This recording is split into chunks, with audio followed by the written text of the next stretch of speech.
Shamps and giggles, history, news, views, and reviews from a black perspective. Tune in to Shamps and Giggles and hear us. We're talking the things. Welcome, one and all, to another Friday. Shamps and Giggles. Listen, there's just so much to talk about. We're doing our thing. The room is loaded, and Boots is here thinking now spice. Miss Bailey is in the house. Bravo there. No, Bravo gone. No. After Bravo done say, come in here right, Bravo gone. Absolute classic. As always, the show starts just New Year. Let's just go through the motions here with the banter. So what we do, the show actually begins a bit before we come on to recording for our radio listeners. And we have a session, it's the banter session. Because we're a community, we come together, we talk. How are you? How are your week's been? And so on and so on. And then we sort of air certain subjects and everybody comments. And these subjects, when we're not recording, takes tangents. Big up, Claire. And some of those tangents can be personal. We're not going to be talking about it on the radio. But what it reminds me of, when I was a kid growing up, there always used to be family in the house or friends come. And it was like a community, innit? And it was like, that's what they were doing. They would be talking to things, all the different things going on. Oh, you hear about this? I mean, especially at my dad's house, every week the man that used to come round, they'll start off, my Uncle John just come sit down to every religion, come from the market. And he's got all the news. And somehow, us not being here on the platform, you listen to that banter hour, and it's just like all the news, everybody come together, get all the news. And here we are now on the radio, distributing that news. By the way, we had a board meeting, the annual meeting, beginning of the year, something we do each year, and we're progressing, we're doing things bigger and better. And this year, there's going to be big changes that's going to be made. Can't say too much, but we're going to have a members community. And of course, you guys, all of you are members, especially you guys here on the platform. And members are rewarded in various ways. And there's a whole host of benefits. But what we're going to do is we're going to list what those benefits are. And then what we can, because we're always trying to improve, then we can look at, well, how can we improve on where we are? How can we improve on that going forward? So this is going to be a big year. There's going to be a lot of things happening. We already got a podcast. It's been set up. Some of you have tested it. It's still in the works, but that's obviously going to get better and better. So there is a lot going on. So as I was listening to today's banter, there was a lot of, I think I just missed a name though. Because we had a tribute, something that we do. We give tribute to those in the community that have moved on. And there were two names mentioned. One was Deborah Glasgow. Who's the other name, Keith? The other name that I mentioned was Dr. Martin Luther King Jr. Martin Luther King, how can I forget that? Yeah, he just had his birthday today.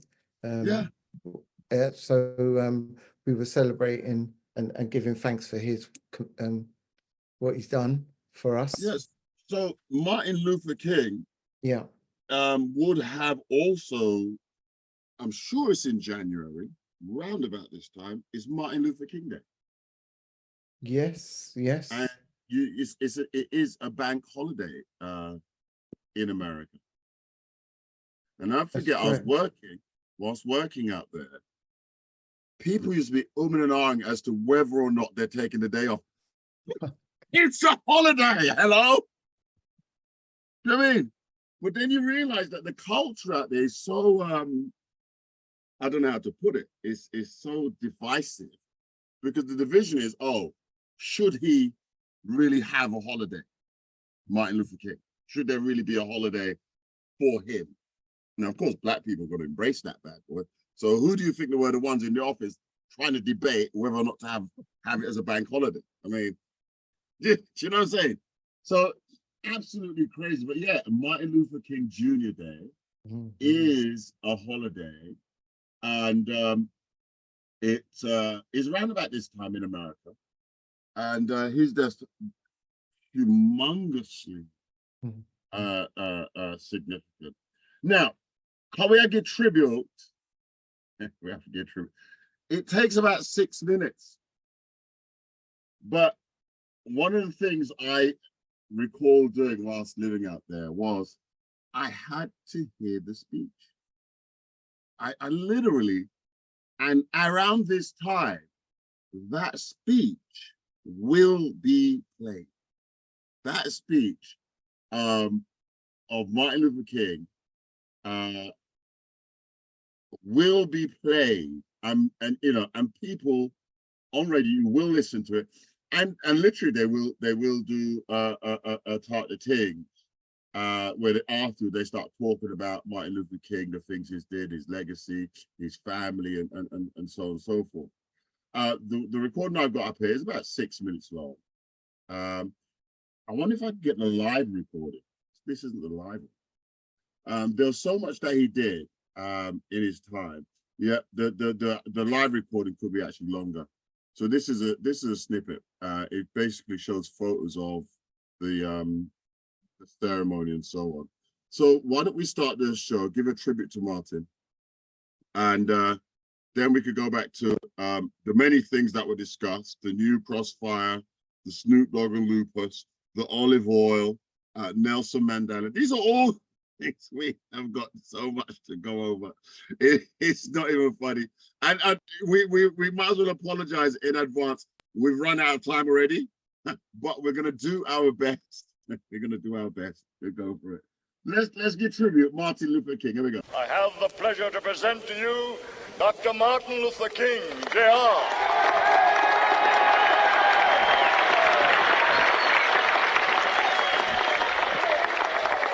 I am happy to join with you today in what will go down in history as the greatest demonstration for freedom in the history of our nation.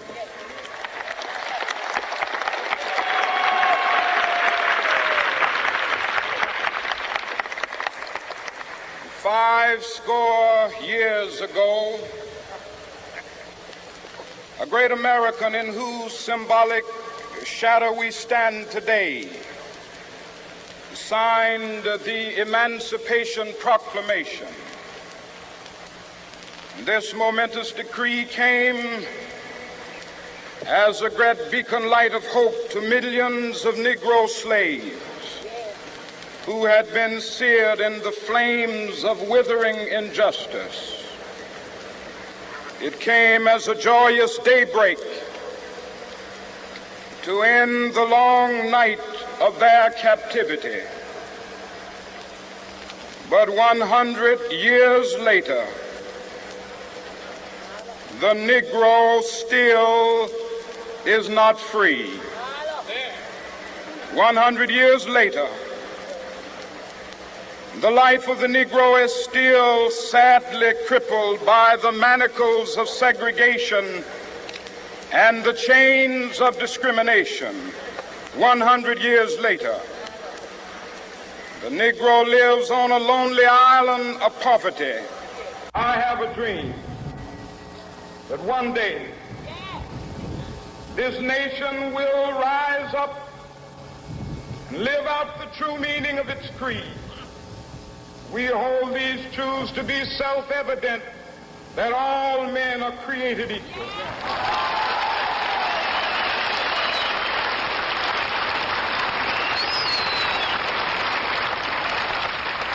I have a dream that one day on the red hills of Georgia, sons of former slaves and the sons of former slave owners will they be able to sit down together at the table of brotherhood. I have a dream that one day, even the state of Mississippi, a state sweltering with the heat of injustice, sweltering with the heat of oppression, will be transformed into an oasis of freedom and justice. I have a dream. My 4 little children will one day live in a nation where they will not be judged by the color of their skin, but by by the content of their character. I have a dream today.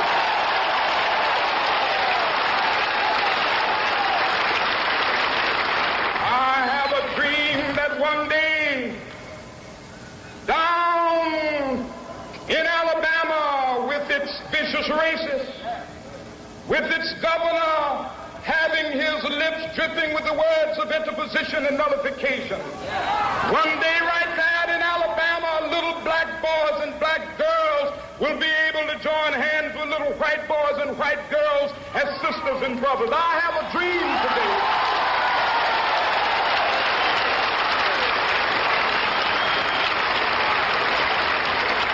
I have a dream that one day every valley shall be exalted.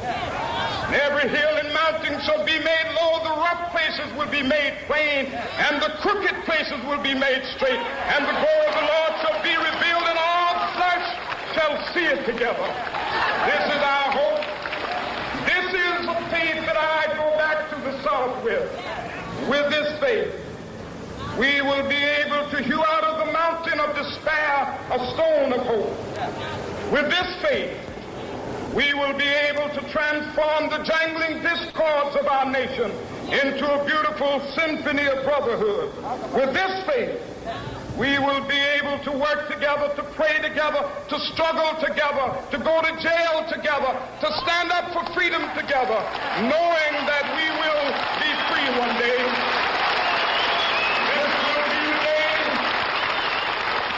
This will be the day when all of God's children be able to sing with new meaning, my country, tears of thee. Sweet land of liberty, of thee I sing. Land where my fathers died, land of the pilgrim's pride. From every mountainside, let freedom ring. And if America is to be a great nation, this must become true. And so let freedom ring. From the prodigious hilltops of New Hampshire, let freedom ring. From the mighty mountains of New York, let freedom ring. From the heightening Alleghenies of Pennsylvania, let freedom ring. From the snow-capped Rockies of Colorado, let freedom ring. From the curvaceous slopes of California. But not only that, let freedom ring from Stone Mountain of Georgia. Let freedom ring from Lookout Mountain of Tennessee. Let freedom ring from every hill and molehill of Mississippi, from every mountainside. Let freedom ring, and when it happens, when we allow freedom ring, when we let it ring from every village and every hamlet, from every state and every city, we will be able to speed up that day when all of God's children, black men and white men, Jews and Gentiles, Protestants and Catholics, will be able to join hands and sing in the words of the old Negro spiritual, free at last, free at last, thank God Almighty, we are free at Lord have his mercy. Free. Amen. Amen. Free. Thank God Almighty. I'm free. Hey, at last. Oh, Lord. I mean, that is a speech right there. If you've ever heard a speech, that right there, that is a speech. Tribute, Martin Luther King. And, you know, isn't his words, as they, well, in America, they're still going through trials and tribulation, and it's still the same journey. Black people, Black Lives Matter, Black people want freedom. And it's just not only Black people, because obviously with the intermingling and you got mixed relationships and so on, so it's Black and white people. You know, the world has come together through integration. It is an integrated world now, so there's no room for racism. There really, really is no room for that person that come at that foolish idea. He just needs to hide and don't come out. So yeah, so I heard you lot talking about Nelson Mandela and selling of his items. I didn't quite catch that story. What was going on there? What it was is I brought to the forum that Nelson Mandela's oldest daughter wants to auction off 20 of his personal items, effects, and this is in America. So she wants to auction. She lives it in off. America now. Yes, I believe she lives in America, and they're the ones that's going to do the auctioning for her. At Christie's. I don't know if it's Christie. They didn't name the auction house, but it's definitely going to be. I got a feeling it may be Christie's because they're one of the top ones over there, and Yeah. also it's Nelson Mandela's artifacts. So with that in mind, she wanting to sell off these or auction off these 20 items, and now the government, the South African government, have stepped in to try and block it because they're saying that it's not her right to sell it. That those items that she wants to auction and sell off are national treasures, and they should never been taken out of South Africa in the first place, let alone put up for auction. This is an interesting thing. So yeah, I mean, so the government have put wrote a legal note or a letter to the auction house in the United States or their equal part in America to block it. It hasn't been decided if it's blocked yet, but they've just put that motion in to block the sales. Yes. Wow. So we have a picture here of this is his daughter. Yes. So there's a big ruckus. I don't know what the exchange rate is, but in Rand, that's a South African currency, or 1.4 million. Yeah. Well, they believe that she wants to auction off one of his hearing aids. One hearing aid, they put it to a value of 16 to 17 million or 17,000. Wow. Just for an hearing aid, and one of his shirts over £40,000. Well, look at this. So her name being Makaziwe. Hopefully I pronounced it. Makaziwe. Yeah. Yeah. She's officially won that battle. That now it's been a 2-year battle for her to be able to do this. And it now allows her, she is allowed, legally allowed, to auction off her father's belongings. And it's going to be sold 24th of February. Wow. So letters he'd written in prison. You know, it makes me wonder, because you see the price on these items. What is the mindset of somebody who purchases these things for such a minimum price of 75,000 for the green book? They think it will get much more. What do you do with it? I mean, what's the mindset of these people spending all that? It's like when they just buy artwork for like millions. What's the mindset of these people? Pinky, your hands up. Start the things.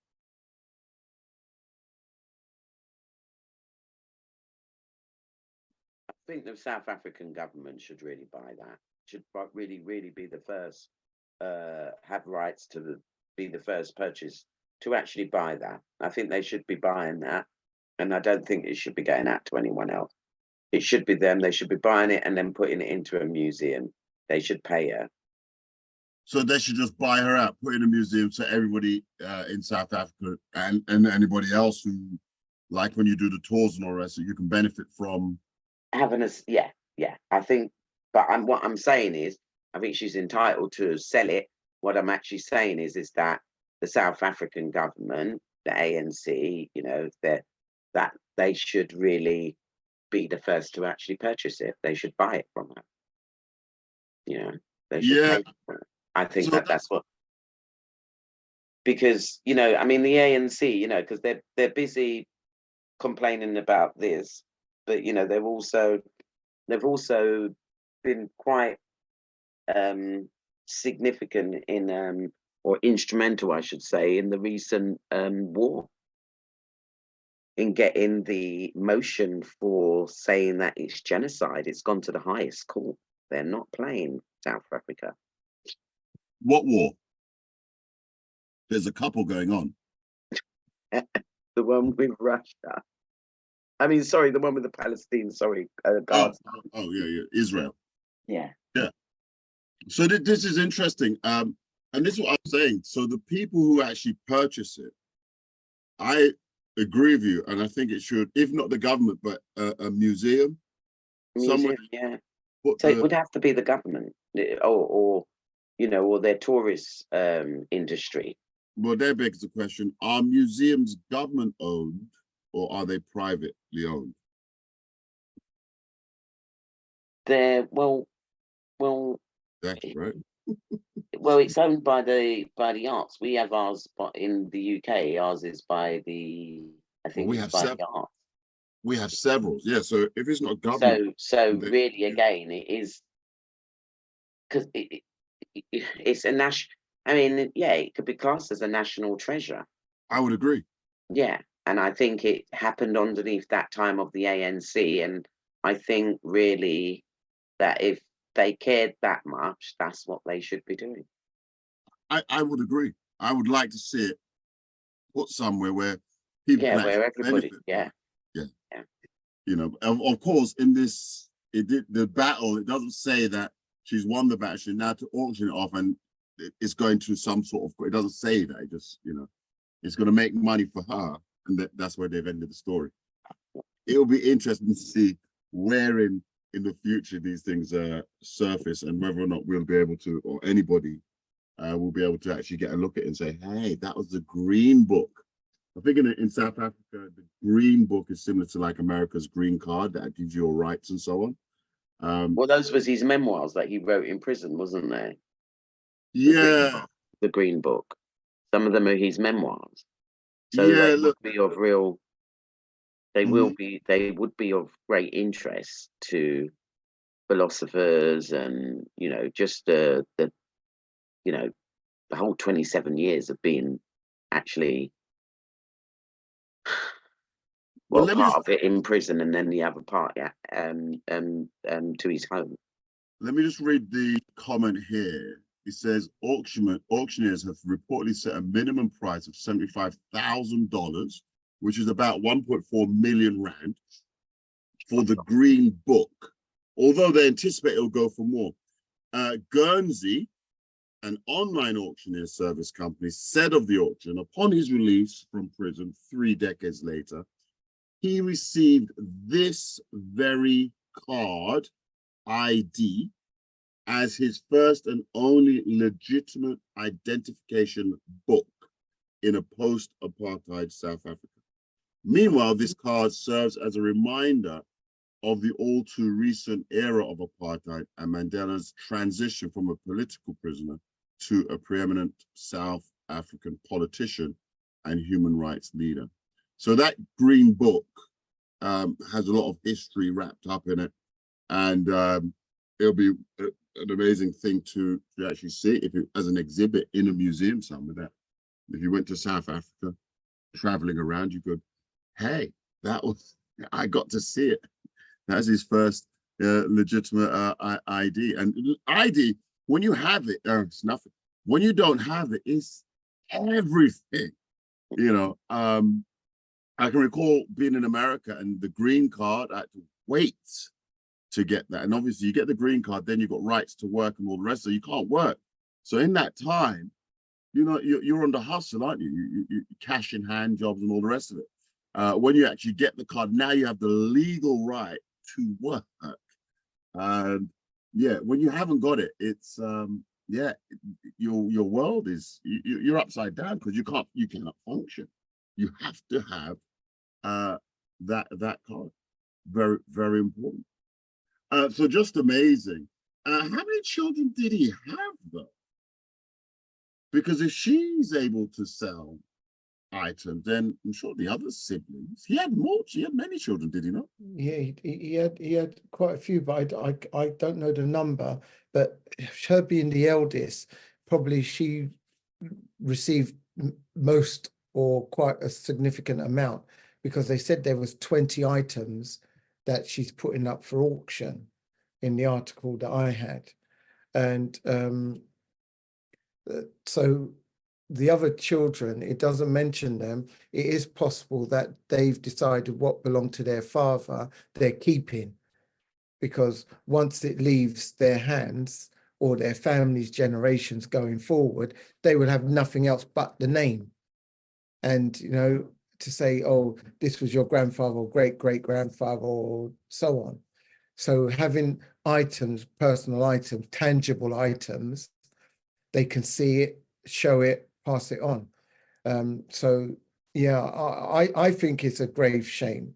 It's a shame that it hasn't been kept in South Africa, because I wouldn't be surprised if some of the bidders are from the UK, probably Americans, and further afield that liked what Nelson Mandela stood for, you know. So I just think to myself that it is a shame that she's deciding to sell.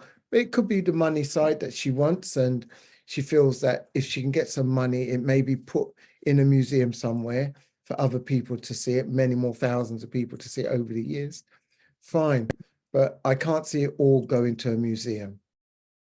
Well, it's quite interesting because whoever's putting money in, if you put in that kind of money, you in your mind, you must have, unless you're extremely wealthy, you just want it as a feature on your wall. So when a friend comes by, you say, hey, you know, it's an investment. You want well, that it money. will go into a collector's market, really, because there's collector's market. And as, I mean, 75,000 for, you know, memorabilia, for, you know, even for celebrities, pop stars, whatever, you know, that 75,000 isn't really a great deal. You go for some of our other, you know, well-known, famous, whatever, their memorabilia go for, you know, hundreds of grand, you know, millions even at that. So 75 grand is a real drop in the ocean.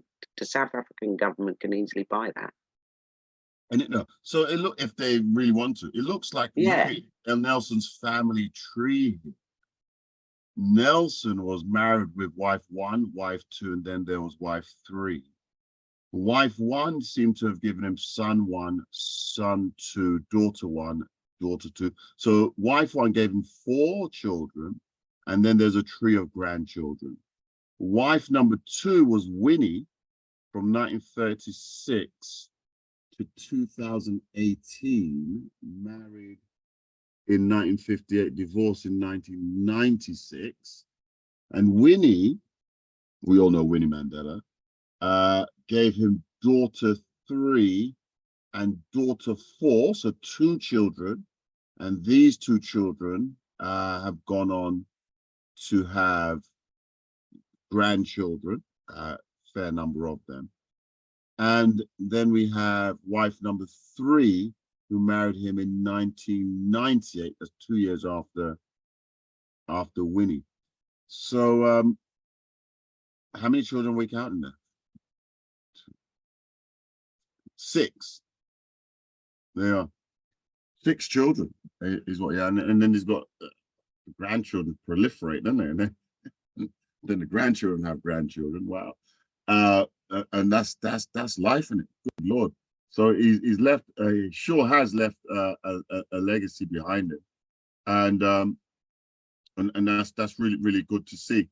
What they will do is definitely something that I guess we'll be watching this space to find out. And if we're doing our journeys and travels, we'll be sure to include that. I find that if I'm taking a trip abroad or whatever, I tend to look for, well, what's the Black footprint in those areas? I mean, even when we went to recently, we was in Spain and we did that, was on the bus thing, and we saw those little statues looking up.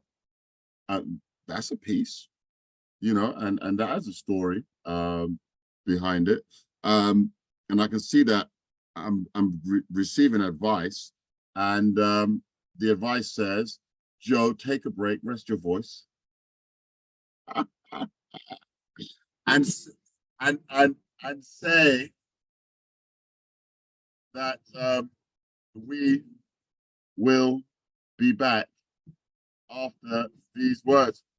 And That's what there is to it. Here we go. Shouts and giggles. It's Friday. Hey.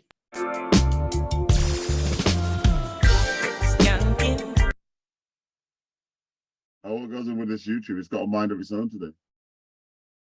And then whilst we're doing that, let's just take a pause for the cause and